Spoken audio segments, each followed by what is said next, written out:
Hello students, how are you doing? Let's start a new chapter from today's session, that is force and laws of motion. आज से हम लोग नया chapter start कर रहे हैं जो है force and laws of motion. और हम लोग सबसे पहले पढ़ेंगे फोर्स को हम लोग क्लास 8th में भी पढ़ चुके हैं।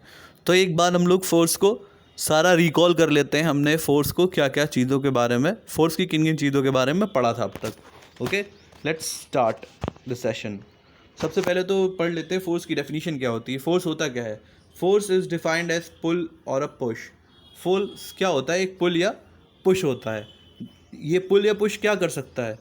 अगर ये किसी भी ऑब्जेक्ट की चेंज द मोशन, अगर ये मोशन चेंज कर दे, चेंज इट्स स्पीड मीन्स की स्पीड चेंज कर दे, इसकी डायरेक्शन बदल दे, तो ये पुल या पुश क्या कहलाते हैं? फोर्स कहलाते हैं।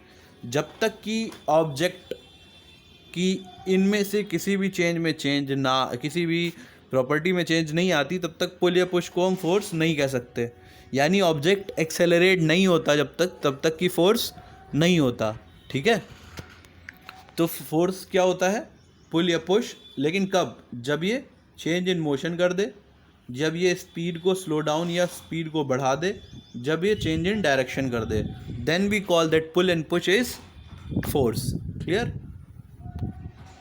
फोर्स क्या क्या करता है? यानी हमने पढ़ा, it can change the shape of the object. In the example you can say if we blow air into the balloon, balloon inflates. Balloon क्या हो जाता है? स्वेल हो जाता है, बलून फूल जाता है। तो क्या हुआ? चेंज इन शेप हो जाता है। या क्या होगा, आपने देखा होगा घर पे हमारी जो मदर्स होती हैं, वो जब रोटी बेलती हैं from the dough, she use to apply pressure, force लगाती हैं। उससे क्या होता है? शेप चेंज हो जाता है। होता है ना, रोटी गोल बनाती हैं, फोर्स लगा के बनाती हैं। ऐसे ही फोर्स लगा के हम बहुत सारी चीज़ों का शेप चेंज करते हैं। जैसे जो आयरन स्मिथ होता है, ब्लैक स्मिथ जिसे कहते हैं, वो क्या होता है? लोहे को पीट कर उसका शेप चेंज करता है, फोर्स लगा के उसका शेप चेंज करता है ना। या हम नींबू को जब उसका स्क्वीज करते हैं तो उसका शेप चेंज करते हैं ना। दूसरा example, force can change the speed of the object. हम अगर साइकिल का पैडल ज़्यादा ताकत से घुमाते हैं तो साइकिल तेज़ चलती है, कम ताकत से घुमाते हैं तो धीमी चलती है। यानी स्पीड की जो स्पीड जो है वो तेज़ या धीमी कर सकते हैं फोर्स से। हम डायरेक्शन बदल सकते हैं। जैसे हम क्रिकेट खेलते हैं तो क्रिकेट में बॉलर बॉल को हमारी डायरेक्शन में फेंकता है, हम उसे शॉट मार के किसी दूसरी डायरेक्शन में फेंक देते हैं ना, फेंकते हैं। तो फोर्स क्या होता है? बॉल की डायरेक्शन को चेंज कर देता है कि नहीं करता है? हम लोग बैडमिंटन खेलते हैं, हॉकी खेलते हैं, फुटबॉल खेलते हैं, इन सब में फोर्स लगाकर बॉल की डायरेक्शन को ही तो चेंज करते हैं, और साथ साथ उसकी स्पीड को भी घटाते या बढ़ाते हैं, करते हैं। तो मीन्स फोर्स के ये इफ़ेक्ट होते हैं, फोर्स ये काम हमारे लिए कर सकता है। अगर हम फोर्स को डिवाइड करें तो फोर्स के कई टाइप हैं, लेकिन अभी जो हम पढ़ेंगे बेसिकली वो क्या होते हैं? दो। एक होता है कॉन्टैक्ट फोर्स, दूसरा होता है non contact force. Contact force का मतलब फोर्स लगाने वाला और जिस पर फोर्स लगाया जा रहा है, ये दोनों एक दूसरे को अगर टच करें तो फोर्स क्या कहलाता है? जो फोर्स प्रोड्यूस होता है that is called contact force. और जब फोर्स लगाने वाला और फोर्स जिस पे लग रहा है वो बिना छुए ही फोर्स एक्सपीरियंस करे, यानी उसका शेप चेंज हो जाए, उसकी पोजीशन चेंज हो जाए, एक्सेलरेट हो जाए, तो हम क्या कहेंगे? वो फोर्स कैसा है? नॉन कॉन्टैक्ट फोर्स है। जैसा कि यहाँ क्या लिखा हुआ है, when interacting objects are physically touching, यानी कि जिन ऑब्जेक्ट के बीच में फोर्स लग रहा है वो आपस में एक दूसरे को टच कर रहे हैं। और यहाँ पर क्या होता है? जब दो ऑब्जेक्ट एक दूसरे पे फोर्स लगा रहे होते हैं और आपस में टच नहीं करते हैं तो उन्हें हम क्या कहते हैं? Non contact force. जैसे फ्रिक्शन का जो फोर्स होता है, ये क्या होता है? वो फोर्स जो किसी ऑब्जेक्ट के मोशन को धीमा कर देता है, वो क्या कहलाता है? फ्रिक्शन कहलाता है। ठीक है, तो फ्रिक्शन तब तक, जैसे आप गाड़ी चला रहे हो तो सड़क के जब तक आप कांटेक्ट में नहीं आओगे तब तक आपकी स्पीड कंट्रोल में नहीं होगी ना। तो बिना टच किए फ्रिक्शन नहीं लग सकता। अप्लाई करना है आपको, मस्कुलर फोर्स लगाना है किसी पे, यानी किसी चीज़ को धक्का देना है, तो आपको उस चीज़ को धक्का देने के लिए आपको उस पर टच करना पड़ेगा। बिना टच किए आप उसे धक्का नहीं दे सकते। एयर रेजिस्टेंस, किसी चीज़ पे एयर का प्रेशर लगेगा, बिना एयर टच किए किसी चीज़ को रेस्ट नहीं कर सकती है क्या? बिना एयर किसी पे प्रेशर बिना टच किए नहीं लगा सकती। और उसके कंपैरिजन में अगर हम नॉन कॉन्टैक्ट फोर्स को देखें तो यहाँ पे देखो, ग्रेविटी, अगर किसी चीज़ को हम ऊपर फेंकते हैं तो वो नीचे आ जाती है। अर्थ एक फोर्स लगाती है ना, उसे नीचे खींचती है, तो उसके लिए वो कोई हाथ बढ़ा के उसे नहीं खींचती, ना उसे टच करती है। वो क्या होती है, फोर्स लगाती है। तो जो नॉन कॉन्टैक्ट फोर्स होते हैं इन्हें हम फील्ड फोर्स भी कहते हैं। क्या कहते हैं? Field force. ये फोर्स क्यों लगते हैं? क्योंकि ये एक फील्ड होती है इनकी। क्या होती है? फील्ड होती है। इनका फोर्स कहाँ तक लगता है? इनकी फील्ड तक। तो इन्हें हम नॉन कॉन्टैक्ट फोर्सेस को फील्ड फोर्स भी कहते हैं। ये बात ध्यान रखना। ये अपना फोर्स कैसे लगाते हैं? फील्ड के द्वारा। ये कैसे लगाते हैं? टच से। कॉन्टैक्ट फोर्स किससे लगाते हैं? टच से। और नॉन कॉन्टैक्ट फोर्स किसकी वजह से लगाते हैं? फील्ड की वजह से। इनके चारों तरफ एक इमेजिनरी एरिया होता है, उसमें इनका इफेक्ट काम करेगा और उसके बाहर इनका इफेक्ट काम नहीं करेगा, है ना। जैसे मैग्नेटिक फोर्स होता है, एक मैग्नेट के चारों तरफ एक पर्टिकुलर रीजन में तो मैग्नेट दूसरे मैग्नेटिक सब्सटेंस को खींचेगी, लेकिन उसके बाहर वो नहीं खींचेगी। ऐसा नहीं है कि मैग्नेट के पास लोहा कहीं पे भी रख दो और वो खींच के चला आएगा। एक डेफिनेट डिस्टेंस के अंदर वो खींच सकती है, वरना मैग्नेट नहीं खींचेगी। तो ये मैग्नेटिक फोर्स, ग्रेविटी और इलेक्ट्रिक फोर्सेस ये कैसे होते हैं? Field force. ये एक पर्टिकुलर फील्ड में लगते हैं। तो हम लोग 1 बाय 1 डिस्कस करते हैं इन्हें, कॉन्टैक्ट फोर्सेस को। तो कॉन्टैक्ट फोर्स, अप्लाइड फोर्स, जैसा कि मैंने बताया आपको कि अगर हम किसी ऑब्जेक्ट को पुल करना चाहें, पुश करना चाहें, तो बिना टच किए, बिना कॉन्टैक्ट के नहीं कर सकते। फ्रिक्शन क्या होता है? जब दो सब्सटेंस आपस में रब होते हैं तो फ्रिक्शन क्या करता है? मोशन को अपोज करता है, रोकता है। अभी फ्रिक्शन को मैं डिटेल में बताऊंगा, नॉर्मल फोर्स को भी डिटेल में बताऊंगा। नॉर्मल फोर्स क्या होता है? जब हम किसी सब्सटेंस को किसी दूसरे ऑब्जेक्ट पे रखते हैं तो कॉन्टैक्ट क्या करता है? जैसे कि एक टेबल है, उस पर आपने एक बॉक्स रख दिया वुडन, तो क्या होता है? ये ऑब्जेक्ट जो होता है इसका वेट नीचे की तरफ काम करता है, ग्रेविटी उसे नीचे की तरफ खींचेगी हमेशा कि नहीं खींचेगी? इन टर्न ये टेबल जो होती है इसको ऊपर की तरफ फोर्स देती है। इन टर्न ये जो टेबल होती है इसे ऊपर की तरफ एक फोर्स लगाती है, ठीक है। इसे ही हम नॉर्मल फोर्स करते हैं। नॉर्मल फोर्स हमेशा कैसा होता है? सरफेस के परपेंडिकुलर, सरफेस के 90 डिग्री पे लगाती है। कौन लगाती है? सरफेस लगाती है। किस पे लगाती है? जो ऑब्जेक्ट सरफेस पे रखा गया है, ठीक है। अभी हम लोग नॉर्मल फोर्स को ही पढ़ेंगे। एयर रेजिस्टेंस क्या होता है? एयर रेजिस्टेंस का मतलब होता है एयर जो फोर्स ऑफ फ्रिक्शन प्रोड्यूस करती है किसी ऑब्जेक्ट पर, उसे हम क्या कहते हैं? Air resistance. जैसे कि हम साइकिल चला रहे होते हैं और हवा हमारे मुंह पे की तरफ चलने लगे। जैसे आप साइकिल चलाते हुए, ये मान लिया एक साइकिल है और एक बंदा साइकिल चला रहा है, ठीक है। ये साइकिल है और हवा जो है, मान लिया हवा इस तरफ चल रही है, तो आपको एक फोर्स लगता है, ऐसा लगता है ना ज़्यादा ताकत लगानी पड़ रही है साइकिल चलाते वक्त तब हमें। तो वो क्या होता है? एयर रेजिस्टेंस की वजह से ऐसा होता है, ठीक है। अब फ्रिक्शन फोर्स को समझ लेते हैं। फ्रिक्शन फोर्स क्या होता है? When a motion occurs about to occur between, यानी कि फोर्स या तो लगता है या लगने वाला होता है दो सरफेसेस के बीच at the time because of interlocking of irregularities this surface. यानी जब कोई दो सब्सटेंस एक दूसरे के ऊपर रखे जाते हैं और उन्हें चलाने की कोशिश की जाती है, तो उन दोनों की सरफेस जो, देखो कोई भी सरफेस जो आप, यानी कोई भी बॉडी होती है, अगर उसको देखो तो वो कुछ ना कुछ इरेगुलरिटी होती है। उसमें छोटे छोटे से पोर होंगे, गड्ढे होंगे, चाहे कोई भी कितनी भी अच्छी चीज़ हो, है ना, उसमें छोटे छोटे गड्ढे तो होंगे ही होंगे। तो उन्हें क्या कहते हैं? इरेगुलरिटीज़ कहते हैं, ठीक है। चाहे कितना भी स्मूथ हो, उनमें कुछ ना कुछ इरेगुलरिटी तो होती ही होती है। और अगर कतई इरेगुलरिटी नहीं होती तब भी फ्रिक्शन तो हो जाता है, और उस फ्रिक्शन को कहते हैं कोल्ड वेल्डिंग। क्या कहते हैं? Cold welding. जब भी दो सब्सटेंस आपस में रब किए जाएं और उनका मोशन रजिस्ट हो, तो ऐसा फोर्स क्या कहलाता है? जो रजिस्ट कर रहा होता है उसे हम फ्रिक्शन कहते हैं। तो क्या होता है? Resisting force generated due to interlocking opposite to the motion is called force of friction. जैसे इस एग्जांपल में आप देख पा रहे हो कि एक सरफेस है, ये सरफेस है ना, दिख रही है आपको? ये सरफेस दिख रही है। इस सरफेस पे हमने ये वुडन बॉक्स रखा है, ठीक है। और अब हम इसे इधर से धक्का दे रहे हैं, तो क्या हुआ? ये इधर की तरफ बढ़ेगा, यानी ये इस डायरेक्शन में एक्सेलरेट होगा, एक्सेलरेट होगा ना इस डायरेक्शन में। तो इस डायरेक्शन में जब एक्सेलरेट होगा तो फ्रिक्शन कहाँ जनरेट होगा? सरफेस के बीच में। हमेशा किसके बीच में जनरेट होता है? इरेगुलरिटीज दी सरफेसेस, सरफेस के बीच में फ्रिक्शन लगता है। फ्रिक्शन यहाँ पे नहीं लगेगा, यहाँ नहीं लगेगा, यहाँ पे नहीं लगेगा, कहाँ लगेगा? सरफेस के बीच में। तो फ्रिक्शन कहाँ लगता है? हमेशा सरफेसेस पे लगता है, ठीक है। ये डायग्राम भी जरूर बनाइएगा। कॉज ऑफ फ्रिक्शन, फ्रिक्शन लगता क्यों है? जैसे कि आप देखो यहाँ पे ये वुडन दो पीसेस हैं जो एक दूसरे पे रखे गए हैं। तो देखो ऊपर वाले वुड का सरफेस ऐसा है, रियलिटी में अगर इसे माइक्रोस्कोप से देखा जाए तो इसकी सरफेस कुछ इस तरीके की होती है, बिल्कुल चिकनी होती है। जैसे हम दूर से देखते हैं तो हमें वो चिकनी दिखती है, है ना। लेकिन अगर हम पास जाएं तो हमें उसके ऊपर छोटे छोटे से गड्ढे, उसकी रफ सरफेस हमें दिखाई देगी ना। तो यहाँ मॉलिक्यूल से जब मॉलिक्यूलर लेवल पे देखते हैं तो हर सब्सटेंस में हमें कुछ ना कुछ इरेगुलरिटी दिखती है, वो स्मूथ नहीं होता, ठीक है, कुछ ना कुछ तो इरेगुलरिटी होती है, चाहे स्मूथ हो चाहे रफ हो। स्मूथ पे इरेगुलरिटी कम होती है और रफ पे इरेगुलरिटी ज़्यादा होती है। तो जब आप उसे फोर्स लगाओगे, जब आप इस पर क्या करोगे, फोर्स लगाओगे, तो क्या होंगे, ये इरेगुलरिटीज़ आपस में फिक्स हो जाएंगी, फंस जाएंगी, है ना। तब ये क्या होगा, क्या ये आगे बढ़ेगी, नहीं बढ़ेगी ना। तो ऐसी कंडीशन में क्या जनरेट होगा, मोशन जो होगा वो धीमा हो जाएगा, या शुरुआत में आपको ज़्यादा ताकत लगानी पड़ेगी। और इसी को हम क्या कहते हैं, फ्रिक्शन। क्या कहते हैं, फ्रिक्शन। यानी कि the force which resist the motion that is called friction. और ये लगता कहाँ है, सरफेस के बीच में। कहाँ लगेगा, हमेशा यहाँ पर सरफेसेस के बीच में लगेगा। क्यों लगेगा, बिकॉज ऑफ द इरेगुलरिटी की इंटरलॉकिंग हो जाने की वजह से लगता है, ठीक है। This is the cause of friction.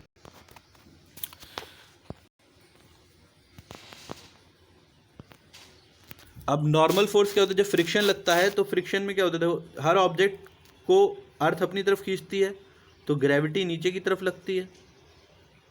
अब ऑब्जेक्ट किसी और ऑब्जेक्ट पे रखा गया हुआ होता है तो वो भी उसके ऊपर एक फोर्स लगाता है, उसे हम क्या कहते हैं, नॉर्मल फोर्स। क्या कहते हैं, नॉर्मल फोर्स, या रिएक्शन फोर्स भी कहते हैं। क्या कहते हैं, रिएक्शन फोर्स, रिएक्शन, ठीक है। तो जो रिएक्शन फोर्स होता है या नॉर्मल फोर्स, इसे हम आर से या एन से किसी से डिनोट करना चाहो डिनोट कर सकते हो, ठीक है। तो ये देखो हमेशा क्या होता है, if body touch other body there is a reaction force between two body. हमेशा एक रिएक्शन फोर्स लगता है, उसी रिएक्शन फोर्स की वजह से फ्रिक्शन लगता है। यही रिएक्शन फोर्स क्या होती है, फ्रिक्शन लगाती है। इसी की वजह से तो इंटरलॉकिंग आपस में चिपक जाती है। अगर हम डायग्राम को पीछे से देखें क्या होती है, इंटरलॉक क्या होगी, ये सरफेस इस पे क्या लगाएगी, इसकी तरफ क्यों खींचेगी, ग्रेविटी की वजह से नीचे जाएगी। और इन टर्न ये वाली सरफेस एक इस पे फोर्स लगाएगी, नॉर्मल फोर्स। कौन सा फोर्स लगाएगी, नॉर्मल फोर्स लगाएगी, ठीक है। कैसा फोर्स लगाएगी, नॉर्मल। अब ये दोनों एक दूसरे पे अब इक्वल अपोजिट लग रहे हैं तो क्या होंगे, इनका नेट फोर्स जीरो हो जाता है। तो इसीलिए ना ऑब्जेक्ट ऊपर जाता है ना नीचे आ पाता है। इसीलिए टेबल पे कोई ऑब्जेक्ट रखो तो वो टेबल पे ही रुका रहता है। क्यों, ऐसा क्यों होता है, क्योंकि टेबल अगर आप हटा दोगे तो ये वाला जो वुडन बॉक्स है ये नीचे चला जाएगा ना, लेकिन ये टेबल आने से रुक गया। क्यों आ गया, क्योंकि टेबल ने इसे ऊपर की तरफ धक्का मार के रोका हुआ है ना। लेकिन अगर टेबल हटाओ तो इस पर जो फोर्स लग रहा है नीचे की तरफ, वो उसे नीचे गिरा देगा। इसीलिए टेबल पे रखा हुआ ऑब्जेक्ट गिरता नहीं, ठीक है। ये बात समझ में आएगी, टेबल पे कोई ऑब्जेक्ट हम रखते हैं तो वो क्यों रुक जाता है, इस रिएक्शन फोर्स की वजह से, ठीक। तो रिएक्शन फोर्स अलग अलग सरफेस पे कैसे लगता है, हमेशा सरफेस के परपेंडिकुलर, सरफेस से 90 डिग्री लगता है। तो देखो यहाँ पर सरफेस ये है तो 90 डिग्री ये हो गया तो नॉर्मल हो गया। यहाँ पे सरफेस ऐसी है तो इस पे 90 डिग्री ऐसा होगा ना 90 डिग्री, तो यहाँ 90 डिग्री लग गया।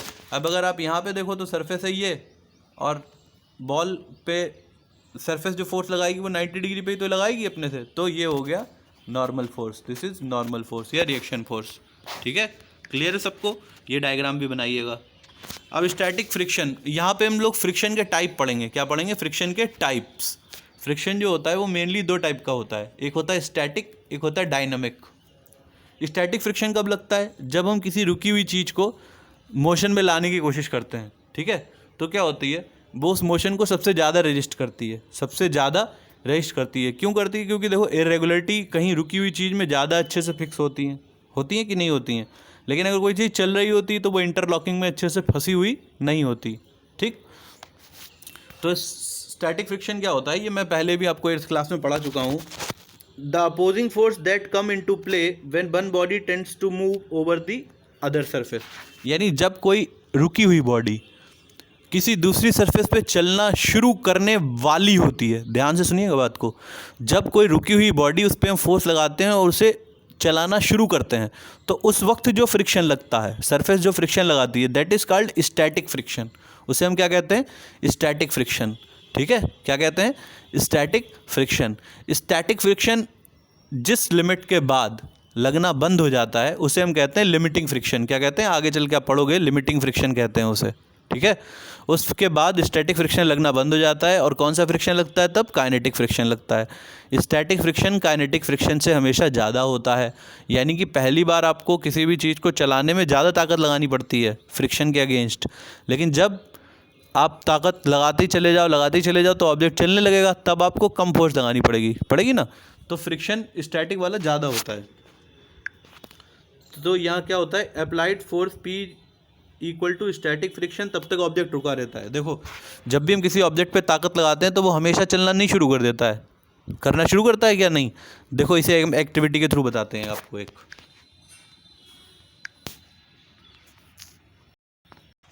देखो इस एक्टिविटी के थ्रू हम समझेंगे कि कैसे जो होता है फ्रिक्शन रेजिस्ट करता है मोशन को। देखो शुरुआत में क्या होगा, जब ये बंदा है, ये पर्सन खड़ा हुआ है, ये पर्सन इस 80 kg के बॉक्स पर फोर्स लगाएगा, ठीक है।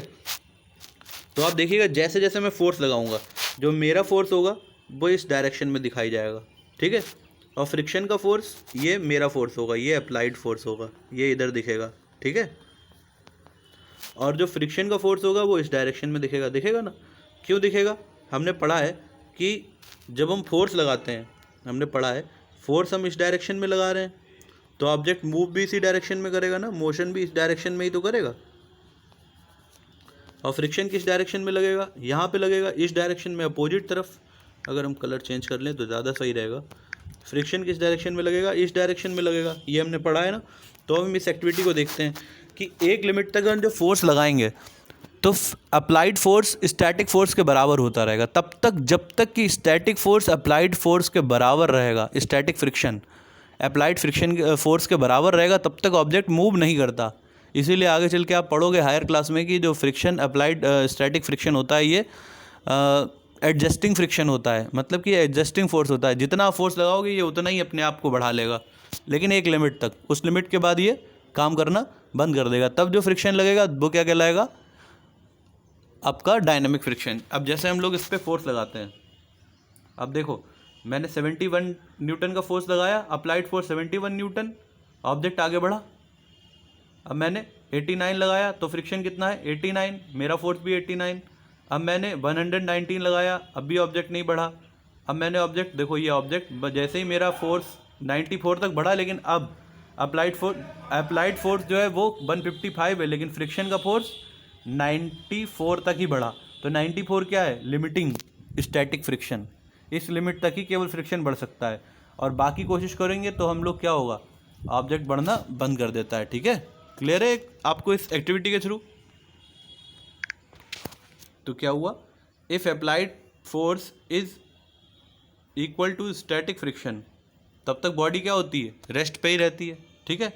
If body at rest and no pulling force is acting on it, force of friction is zero. एक चीज़ और, किसी भी ऑब्जेक्ट पे फ्रिक्शन तभी लगता है जब हम उस पर कोई फोर्स लगाते हैं। जैसे कि कोई कुर्सी टेबल एक जगह रुकी हुई है, तो वो किसकी वजह से रुकी हुई है? नॉर्मल फोर्स और ग्रेविटी के वजह से। नॉर्मल फोर्स इस वाली कंडीशन की वजह से रुकी हुई है, ठीक है। फ्रिक्शन की वजह से नहीं लगती। फ्रिक्शन कब लगता है? जब हम कोई फोर्स लगाएंगे, जब मोशन की कोशिश होगी तभी फ्रिक्शन लगेगा। खाली रुकी हुई चीज़ में फ्रिक्शन को हम नहीं मानते। ये बात हमेशा हमेशा याद रखना, it is very very important point. कई लोग ये कॉन्सेप्ट नहीं पता होता उन लोगों को, वो ये मानते कि टेबल रुकी हुई है बिकॉज ऑफ द फ्रिक्शन, ठीक है। तो फ्रिक्शन ही केवल रीज़न नहीं है। रीज़न क्या है हमारा? नॉर्मल फोर्स जो लगा हुआ है, सरफेस ने उसे ऊपर की तरफ फोर्स लगा रखा है। फ्रिक्शन क्या कर रहा है? जब तक हम उस ऑब्जेक्ट पे कोई फोर्स आगे बढ़ाने के लिए लगा ही नहीं रहे, तब तक तो ऑब्जेक्ट चल ही नहीं सकता ना, कहीं चलेगा। अब जैसे इस ऑब्जेक्ट पर, ये इधर देखो, अगर आप इस वाले ऑब्जेक्ट को देखो, ये चलेगा कब? देखो ये केवल नीचे जा सकता है क्योंकि इस पर ग्रेविटी का फोर्स लग रहा है, यही तो जा सकता है। अब इसके ऊपर इसके ना तो इधर से कोई फोर्स लग रहा है, ना इधर से कोई फोर्स लग रहा है, ना सॉरी ऊपर से तो लग रहा है, ना तो इधर से कोई फोर्स लग रहा है, ना इधर से कोई फोर्स लग रहा है। ना तो ऑब्जेक्ट इधर जा सकता है, ना ऑब्जेक्ट इधर जा सकता है। तो ये तो अपनी जगह पे रुका ही रहेगा ना। तो इसके लिए फ्रिक्शन की ज़रूरत थोड़ी ना पड़ेगी। फ्रिक्शन की ज़रूरत कब पड़ती है? जब हम इस पर कोई फोर्स लगाते हैं, मतलब जब हम इस पर कोई फोर्स अप्लाई कर रहे हैं। देखो इधर फोर्स अप्लाई कर रहे हैं, अप्लाइड फोर्स को P से डिनोट करते हैं। तो जब हम इस पर फोर्स लगाएंगे तभी फ्रिक्शन जनरेट होगा, वरना फ्रिक्शन जनरेट नहीं होता। Static friction is self applying, self adjusting. Static friction कैसा होता है? सेल्फ एडजस्टिंग, यानी जब तक फ्रिक्शन अपने आप को अप्लाइड फोर्स के बराबर रखने की एबिलिटी रखता है तब तक उस फ्रिक्शन को क्या कहते हैं? स्टैटिक फ्रिक्शन कहते हैं। क्यों? क्योंकि स्टैटिक फ्रिक्शन ऑब्जेक्ट को फोर्स लगने के बाद भी चलने नहीं देगा। स्टैटिक फ्रिक्शन क्या होगा? ऑब्जेक्ट को चलने ही नहीं देगा। लेकिन आप तब भी फोर्स लगाते जाओ तो क्या होगा भाई? फ्रिक्शन की एक लिमिट है, वो एक लिमिट तक ही आपके फोर्स को रेजिस्ट करेगा, उसके बाद बॉडी चलने लगेगी। लेकिन कुछ ना कुछ इरेगुलरिटी तो सरफेस में थी आपके, तो वो क्या करेगी? वो फ्रिक्शन लगाती रहेगी। तो जो दूसरा फ्रिक्शन आपका जनरेट होगा that is called kinetic friction. दूसरे को हम क्या कहते हैं? काइनेटिक और dynamic friction. If the applied force is increased further set the body in motion, यानी कि आप स्टैटिक फ्रिक्शन की लिमिट के बाद भी फोर्स लगाते जाओ। जैसे मैंने आपको अभी एक्टिविटी में दिखाया था कि हम 94 के बाद भी जब फोर्स लगाते गए तो क्या हुई? बॉडी चलना शुरू कर दी 94 तक नहीं चली, यानी 94 न्यूटन तक जो फोर्स हमने लगाया उसे स्टैटिक फ्रिक्शन ने क्या कर लिया? बैलेंस कर दिया और ऑब्जेक्ट को चलने ही नहीं दिया। लेकिन हमने और फोर्स लगाया तो ऑब्जेक्ट चलने लगा, लेकिन फ्रिक्शन भी तो बढ़ रहा था। तो फ्रिक्शन के बढ़ने के साथ साथ फोर्स के बढ़ने के साथ साथ जब फ्रिक्शन लग रहा था और ऑब्जेक्ट चलने लगा तब जो फ्रिक्शन जनरेट हुआ दैट इज कॉल्ड, तब हमने उसे क्या कहा? Static friction, dynamic friction. क्या कहा? डायनेमिक फ्रिक्शन कहा। ठीक है, इसकी डेफिनेशन और फार्मूले की भी जरूरत नहीं होती, लेकिन हमेशा याद रखना चाहिए फ्रिक्शन किसकी वजह से जनरेट होता है? नॉर्मल एक्शन की वजह से।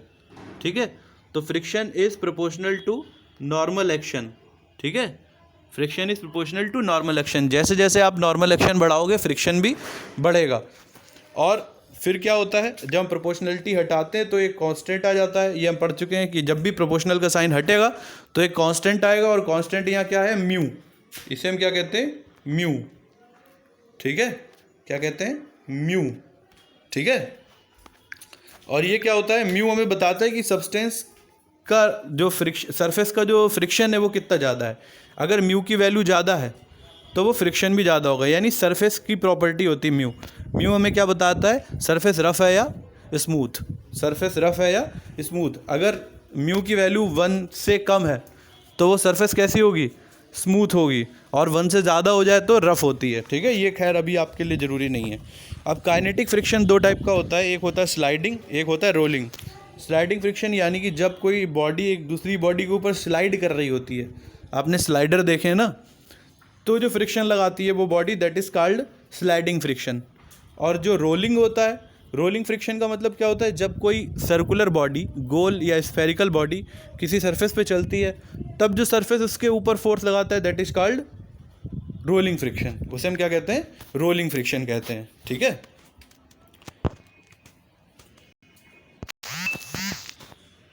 ये हमारा क्या कहलाता है? Rolling friction. क्लियर है सबको? तो ये हम लोग, अगर पूछा जाए हम लोगों से कि स्लाइडिंग फ्रिक्शन, रोलिंग फ्रिक्शन और इन सारे फ्रिक्शंस की जो वैल्यूज़ होती हैं इनमें कौन ज़्यादा कौन कम होता है, तो सबसे ज़्यादा वैल्यू किसकी होती है? स्टैटिक फ्रिक्शन की। सबसे ज़्यादा किसकी होती है? स्टैटिक फ्रिक्शन की वैल्यू होती है। सबसे ज़्यादा होता है स्टैटिक फ्रिक्शन, उससे कम स्लाइडिंग, और सबसे कम कौन सा होता है? रोलिंग। ठीक है, कोई भी चीज़ अगर रोल करेगी तो सबसे कम फ्रिक्शन लगेगा उसके ऊपर। इसीलिए क्या होता है, आपने देखा होगा कि हम लोग जो होते हैं, जितने भी सरफेस एक दूसरे को स्लाइड करने वाली होती हैं, रोल करने वाली होती हैं, तो हम उन्हें कैसा बनाते हैं? उनके बीच में बाल बेयरिंग्स लगा देते हैं। क्या लगा देते हैं? बाल बेयरिंग्स लगा देते हैं, ताकि सरफेस क्या हो? स्मूथ हो जाए, मूव करना आसानी से शुरू कर दे। ठीक है, तो हम कॉन्टैक्ट फोर्स ही पढ़ते हैं आज हम लोग, और आगे कोई टॉपिक नहीं पढ़ते। कॉन्टैक्ट फोर्स तक अगर कोई टॉपिक आपको ना समझ में आया तो आप वीडियो फिर से देखिएगा, और ना समझ में आया तो फिर से मुझसे पूछेगा। Thank you students for listening today's session.